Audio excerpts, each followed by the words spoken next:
Okay, so we're on page Kuf Aleph in the old version. It's a page or two off on the new version. Is Kuf Lamed Ches again, also probably off one or two. We're starting a new topic now, Yira. And I find this very interesting, the way that the Bilvavi approaches the concept of Yira, which is alternatively translated as fear of God or awe of God. But he has a very interesting approach to it, one that unfortunately I think was not what we were exposed to in yeshivas. I mean, I always think when you think about Yira, I always think of a conversation I had with one of my son's rebbeim when he was like in first or second grade, when I'm walking to shul with him one Shabbos, and he says to me, Tati, I learned in yeshiva this week that if you say Lashon Hara, then after 120, they pour hot lead down your throat. So I called the Rebbe Sunday morning, and I said to him, do you think that's an imagery that like a 7, 8-year-old kid needs in his head? Like the kid has nightmares. Like, you think they need to have that kind of relationship with Hashem where they think he's like this cruel, miserable person who wants to, and here we'll see the Bilvavi's approach to Yira is so different and so refreshing. Wait, what did he tell you? You can't just leave it there. Oh, whatever. He acknowledged that I had a point, but unfortunately, I don't think he did anything. I don't think he meant anything by it. That's how they were programmed. That's how we grew up. That's how he grew up. That's what his Rebbe told him 20 years earlier. So that's what he was repeating to the kids. But I said to him, like, why don't you talk about? I remember at the time I was telling him, like, why don't you try the Chovas HaTalmidim's approach of like that when you stop yourself from saying Lashon Hara or you learn Torah, Hashem comes down and kisses you on the lips, and that Avram, Yitzchak, and Yaakov are dancing in Shemayim, that their children are learning Torah. Like, why don't I remember we learned that. Yeah. So like, why don't you give them some of that imagery? Why don't you give them something like to get excited about instead of the hot lead down the throat? Like we'll see here the Bilvavi, his approach to Yira and to Einshin is also very, very different than what we learned. Listen, Yiras Hashem is part of Torah, and it's a very important part. We'll see that he says it's critical. A person cannot live just on Ahava, and he can't live just on Yira. You need both. And he's going to explain that because when a person is not inspired, those moments of life where we're not inspired, where things are very routine, Yira plays a very important role, but there's a healthy approach to it. So let's see a little bit. We'll see a little bit of introduction today, and then we'll pick it up over the next few weeks. But he says, "Hine sherish habinyan shel adam," the source of the building of a person who yiras einish. The foundation is yiras einish. A person has to be afraid of punishment. It's a very real part of Torah. It's very important. It's the foundation. Hanikras b'sfar makdashim yira tata. It's a lower type of yira, which he says, which we're not going to talk about now. Leumas yiras haroimimus, which is different than, let's say, the awe part, which is a more of a refined Hanikras Yira Ilo, which is a higher level of Yira, but we're not going to talk about that. But let's talk about basic Yira, the way we always understood Yira. Fear. Yira is fear, right? Yira is hainish, fear of punishment, right? If I do something wrong, I'll get punished. Nechlekes lebeis chalakim. It's divided into two parts. Aleph is einish b'shamayim ki gehenim u'chadayma. One is that a person there's a Gehenna. We know that there's a Gehenna. After 120, the person faces the possibility of Gehenna. That is a fear. That is an einish that's in Shemayim. Beis is einish kan ba'ara b'yisurim l'minayim, and there's also punishment here in this world. There's a separate chelik, which is punishment in this world. We know very often that HaKadosh Baruch Hu punishes people in this world for different averes, for various reasons. And there's various reasons why a person may be punished here, why he may be punished later on, right? So those two are the basic, simple punishments. Let's first talk about the first chelik. This chelik of being punished after 120 in Shemayim. Yisurim b'Shemayim b'Gehenna. Right? Gehenna, the concept of Gehenna. This idea of trying to acquire Yira, a fear of being punished in Gehenna, it's very difficult for a person. Why? We never saw Gehenna. We never met anybody who saw Gehenna. We have very vague concepts of what Gehenna is. Even Chazal that talk about Gehenna, it's very hard for us to relate to it. And a person, human nature is we really can't grasp something that we don't see. It's therefore very difficult. I'm sorry, I just went back to the same line. It's very hard to be afraid of something that I don't see, that I don't understand, that I don't have any kind of vision of.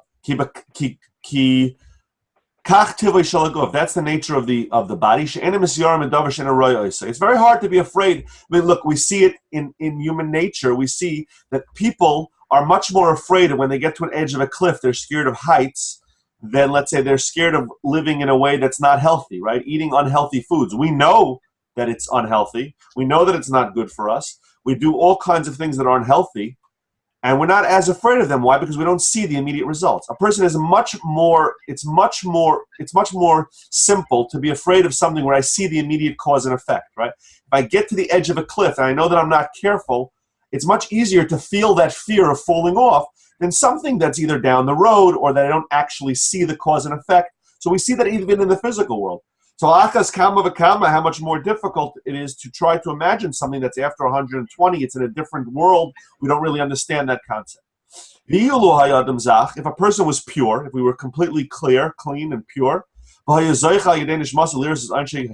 we were able to see clearly through our neshamas the einish of Shemayim, we'd be able to attain some kind of a fear of Gehenna. But since it's very few, there are very few people who are zoicha to this level. To see, to have a clear picture of what's going on in Shemayim through their neshamas. And he says there's even a greater problem that even those people, they didn't get to that level until they already had some type of a yiras ha'inish, right? You can't attain that level unless you had some kind of fear of punishment. So, therefore,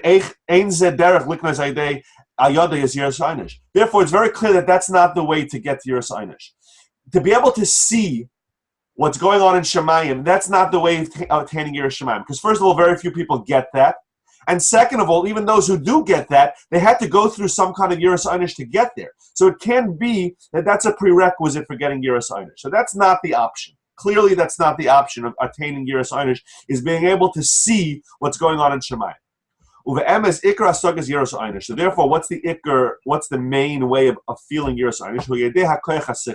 It's through intellect. The power of imagination. Right, we can imagine things that we don't see. People are afraid of things that they can't see. A person could try to imagine what Gehenna is like this, and through that he'll come to fear to real fear of Shemayim. But he says this is also ulam da'aka. There's also a problem with this. We're too small in this. That there are too few people who have such a strong sense of the intellect where they can really imagine this. Again, to compare it to in the physical world, we've never had such advances in science. We have never seen such clear scientific causes of effects of things that are unhealthy versus what's healthy, and yet we're probably the most unhealthy generation, right? I mean, we scientifically see it, and yet there's probably more people that are obese, there are more people that smoke, there are more people that don't exercise. They're just, the fact that we have the evidence has not given us the ability to imagine it correctly, right? So you see that for the most part, human beings are not so good at this. And especially in our generation, it's not working. Since we don't have this ability, it's very weak. Therefore, it's very hard to have this yiras ha'inish. The body doesn't see these things. And the soul that does see it, is hidden from him. And this power of imagination, of picturing what things will be like, is very weak. So he says, therefore, many of the tzaddikim of the recent generations, many of the tzaddikim chose, they basically said this is not the path through yiras ha'inish. It's a very difficult thing for this generation to get to, and therefore they have stayed away from it. They did not focus on it. Not that they don't talk about it at all, but they didn't focus on it. And they stayed away from this aspect of yiras ha'inish. L'umasam, by contrast, there were those who felt since this is part of Torah, this is part of the way that it's always been, we can't keep away from it. Therefore, they focused on this a lot. Even though it's hard to attain it, it's hard to understand it. Therefore, there were many who there were tzaddikim who focused on this their entire lives, and the people have not been able to acquire it. It's very hard to attain this. So he says there's a problem. So which route is right? He says next page derech mesukenasi. They are both very dangerous paths. Each one is fraught with danger. If you skip it entirely, like the first group wanted to, and continue, you don't have the foundation. We start off by saying that the foundation of a human being is Yiras Einish. At a time that a person's not inspired, right, when he feels very constricted, when he doesn't feel that kind of love for Hashem, or he has some kind of a downfall, right? He did an Avera, and now he feels bad about him. But where the fire of love for Hashem does not burn within him, he's not going to be able to stop himself. Without Yiras Einish, the Ahava is suppressed. He doesn't feel like Hashem loves him, right? Everybody, we're all familiar with these moments. I don't think we have to explain it too much. But when a person starts to fall, right, he did an Avera that he feels really silly about, that he really feels bad about, it's very hard then to inspire his love for Hashem. What prevents him from falling further into Averas at that point? The only thing that can help him at that point is Yiras Einish. Because all of the higher levels, even the higher levels of Yira even, and certainly the levels of Ahava, they're hidden from him at that moment. He needs to force himself back on track, and then he could reattach to Ahava. But at that moment, the only thing that's going to keep him on track is fear of Chet. He has to stop doing Averas because he's afraid of being punished. So if we follow the first route, which is to ignore Yiras Einish altogether, so then he's going to get lost in these moments, and it's going to be very hard for him to pull himself back, to stop the slide, right? When a person starts to slide, the only thing that's going to stop him from sliding further is Yira. If he doesn't have that Yira, if he didn't work on any of that Yira, he's going to get lost. He's going to continue to slide. Right. The problem with the other way is if we put too much of a focus on Yiras Einish, it also has a great danger. And it's very difficult to attain it because we just explained it's hard to imagine it, it's hard to see it. So a person can focus his entire life on trying to get some Yiras Einish, and not to try to attain anything higher his entire life. He's only gonna leave this world with a fraction of what he was supposed to accomplish, because he's going to get so caught up with this, since it's so difficult to attain, that he's not going to have accomplished all that much, and by doing that, he's going to have not really accomplished much in this world. Let's do another little paragraph. He says, Kuf Lamites, this paragraph, Reishis Naschil Lavaris Hanakudas Hapnimia Shel Yiras Einish. So first we have to understand the inner point of Yiras Einish. And you'll see a little bit in this paragraph, and we'll develop it more next week, but a little bit of where he's heading. Klal Mutzaku, it's a solid principle.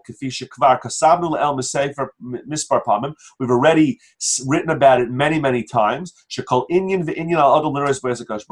If I had to ask you to sum up, what does the Bilvavi want from us? What is his goal in our life, at least in this chelik, in the first chelik of the first sefer that we're coming close to concluding soon? What does he want from us? Is he wants us to see Hashem in everything. He wants us to see HaKadosh Baruch Hu in everything. Everything is connected to Hashem. Everything has to go back to its source. The liros ketzad liskarav, and how to get close to Hashem Yisparach Shemayim. In other words, whatever we're dealing with, right? We said from the most mundane to the most elevated matters in the world, our job is to see Hashem in it and to connect to Hashem and to figure out how to use it to get closer to Hashem, right? That is the guiding principle of the Bilvavi. So he says, Hein advarim amurim legabe Yiras Einish. No surprise, it's the same thing when it comes to Yiras Einish. We have to take Yiras Einish and we have to see Hashem in it, and we have to see how to get closer to Hashem with it. Reishis yesh limtzay HaKadosh Baruch Hu b'Yiras Einish. We have to find Hashem in the fear of Einish. Ula'achar mikein, and after that, lahaskel lahavin ketzad nitan l'skarav elav. Then we have to figure out how to get closer to Hashem by way of the Yiras Einish. Reishis yesh l'zbanim mi baras hagehenim. Okay, so how do we do that? Very good that we want to try to get close to Hashem. So how do we do that? First question we have to ask is, who created Gehenna? Who created Gehenna? How did Gehenna come into being? The answer is HaKadosh Baruch Hu. Hashem created Gehenim. Harei Gehenim hu pri yitzirasei shel HaKadosh Baruch Hu. It's Hashem's creation. Noisavakach. What's the next step? Yesh lezbana mi ma'anish begenim. We have to ask ourselves, who is the one who is punishing in Gehenim? Whatever Gehenim looks like. We understand that there's a concept of Gehenim. We don't know exactly what it looks like. We don't know exactly what it is. But who is the one? We know that there's punishment there. Who is the one who's punishing in Gehenim? Does Gehenim work on its own? Is it autopilot? Does it have its own power? Definitely no. Just like everything else in the world, Hashem renews Gehenim at every single moment. Every single moment, it's part of the same thing we say every day in davening. Yotzar, Lashon Hoiv, it's a present term. We say Hashem creates light and right? Yotzar. He does it now. Not that He created light 6,000 years ago. He creates it now. V'chein kol hanivram kulam, all of creation, b'chodashim b'chol rega, they are all recreated at every moment. V'hu shem anish ha'adam beGehenim. He is the one, Hashem is the one who punishes a person in Gehenim. That is the underlying factor. It's Hashem. You know what? I'm sorry to do this, but we started a little bit late. Let's do one more short paragraph. Kuf Mem. On the bottom of the page. Atan is Baran. Therefore, let's think. Why did Hashem create the world? The Gehenim. Why did Hashem create Gehenim? If Hashem created Gehenim and Hashem recreates it every day, and Hashem is the one who punishes people in Gehenim, why? What did He do that for? Is it because, as maybe some other religions and maybe even some Jews who don't pay attention see Hashem? Is it because because He's cruel? Because He wants to pour hot lead down the children's throats? Is that the Hashem that we believe in? Right? Like Rabbi Nachman once said to the person who told him he doesn't believe in God, Rabbi Nachman once said to him, I also don't believe in the God that you don't believe in. I don't believe in that evil, cruel God that you have trouble believing in, right? Do we believe that Hashem created Gehenim because He wants to make us miserable, because He's cruel? Loi v'loi, chas v'shalom, right? 100% it can't be. So bar hadavar, it's clear. The problem is it's clear except that we don't think about it. We have to go through this stage that He's setting up for us. We know this. See, what He's saying here when He says bar hadavar is, you know this. I'm just showing it to you. What does Hashem want? What's the only thing Hashem wants of us? That we come close to Him. But what happens? We do Averis, and Averis put up a partition. They put up a mechitza between us and Hashem. So we have a mechitza of sins. They prevent us from being close to Him and to clinging to Him. One of the methods, one of the tools to remove this mechitza, this is through the punishments of a Gehenim. Nimtza. The result is what comes out of this is called inyan hagehenim ela hechet timtza sheyuchal adam liyos karav elav yisbarach shmai. That Gehenim is just one more way of us coming close to Hashem. Now, that's very different than the Gehenim I grew up with. I don't know about you guys, but that's very different than the Gehenim I grew up with. It's a purification process. Huh? It's a purification process. He develops this more, and we'll do that more next week. I just wanted to give you like a little bit of insight to his way, and he explains this more. How Gehenim, but he doesn't. Let's leave that. You're right, Heshi, but let's leave that for the way he's going to develop that. Okay. But the point is, he's saying is that Gehenim. What? So the big picture is that Gehenim is different than you always imagine. Gehenim is not something to make us miserable. Gehenim is just another tool to bring us closer to Hashem. He's going to explain again why it's necessary and why how it works. But the point is, it's just another tool. It's just another method to bring us closer to Hashem. Nimsa, the result is Adam Shiram in Gehenim B'stama. Therefore, a person who's just afraid of Gehenim, if you go through life saying, I don't speak Lashon Hara because I don't want lead poured down my throat, and you don't think at all about who is the one who created Gehenim, and you don't live with Hashem and think about who is the one who created Gehenim, and who is the one who's punishing us there, and why He's punishing us, which is why is He punishing us? Because He wants us closer. We'll see how. Okay, let's leave that. I don't want to get too ahead of ourselves. But let's, just for now, on the basic level, that the reason He's punishing us, the reason He created Gehenim, the reason why all this exists is to bring us closer to Him. If we go through life not thinking about that, all we go through life is thinking about that if I speak Lashon Hara, Hashem's going to pour hot lead down my throat, I don't even think about Hashem. I think about the Satan or the Malach HaMavis or whatever is going to pour lead down my throat. Some guy in an orange jumpsuit with horns is going to pour lead down my throat. So if that's how we live through life, you're missing, you're losing the entire purpose of Gehenna.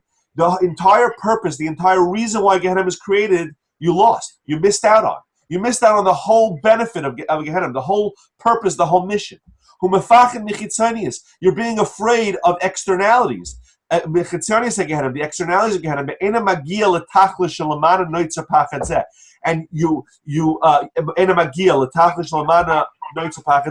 not arrive at the purpose for which the whole fear was created. And he's going to develop this further. In other words, Hashem is not looking for us to walk around as frightened little kids, right? There are people who raise their kids just to be afraid of misbehaving, forgetting about the fact, as we learned in Chayos Talmidim, that the idea is not to have well-behaved 5-year-olds. The idea is to have well-behaved 25, 35, 45-year-olds, right? And that doesn't work by a pure fear thing. So if we forget that, if all we're focused on is this hot lead that might get poured down our throats, we miss the whole boat. We miss the whole purpose of it. Yes, there's a fear, but there's a healthy fear. You know, there's a fear of somebody who's just trying to kill you because he's crazy, and there's a fear of touching fire because we don't want to hurt ourselves, right? They're both fears, and both fears can be very real, but they're very different type of fears. They serve very different purposes, and they affect your life in very different ways. What he's explaining here is that this small fear that we've always grown up with is you're missing it. You're not appreciating the benefit of the fear. There are fears that are very good for you, that are very good for a person. They keep us within certain parameters. If we weren't afraid of the pain of a fire burning us, then we would all walk around mangled because we would touch fire and not realize it and set our hands on fire and set, right? The fear of that pain serves a very healthy benefit. That's what he's saying here. He's starting to reconstruct the way the fear of Gehenna is here. It's not meant for us to walk around terrified of our own shadows and to be frightened and to be... It's supposed to do the exact opposite. It's supposed to bring us closer to Hashem. It's supposed to protect our relationship with Hashem. Okay, and he does develop this a lot more. He explains this a lot more. But I think you could see already. That's why I just wanted to finish the paragraph. I'm sorry for going over by a couple of minutes. No, I think it's okay. I think the cynics would tell you, they would say, and they would question, they would say something like, why Gehenna?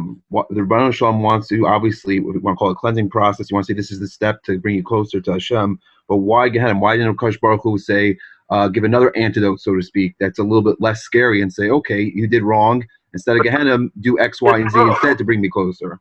Right. So that's an excellent question. That goes to what Gehenna really is, which I think also that our view of Gehenna is limited by, again, some of the I don't want to say, I mean, on a lower level, I would say Hollywood, but on hopefully on a little bit of a better level by some of the imagery we've been given by some of the mechanchim who may not have explained it well. I'm not going to say they didn't understand it, but maybe they didn't explain it as well as they should have. I think, and he's going to develop that also. I think that also goes to we don't understand exactly how Gehenna works. And I don't know that we can fully understand how Gehenna works, but he definitely will be in the next. He's going to go into that aspect a little bit. I'm sorry, what? He's going to go into that aspect later in the sefer. He will paint a different picture of Gehenna. But you know what I would do, Ezzy? I would ask you to write that question down, and let's revisit that when we get through his conversation about Gehenna, and let's see. I don't know if we'll fully answer the question because I think part of the full answer to that question is an understanding of Gehenna that maybe we're not capable of fully grasping, but I definitely think that the way he will explain Gehenna will definitely lessen that question. It'll make that a much less strong question. It'll weaken the question a lot. But I would encourage you to hold on to that question and let's revisit it again and let's see if his explanation changes the parameters of that question. All right, shkoyach. All right, shkoyach, guys. All right, shkoyach.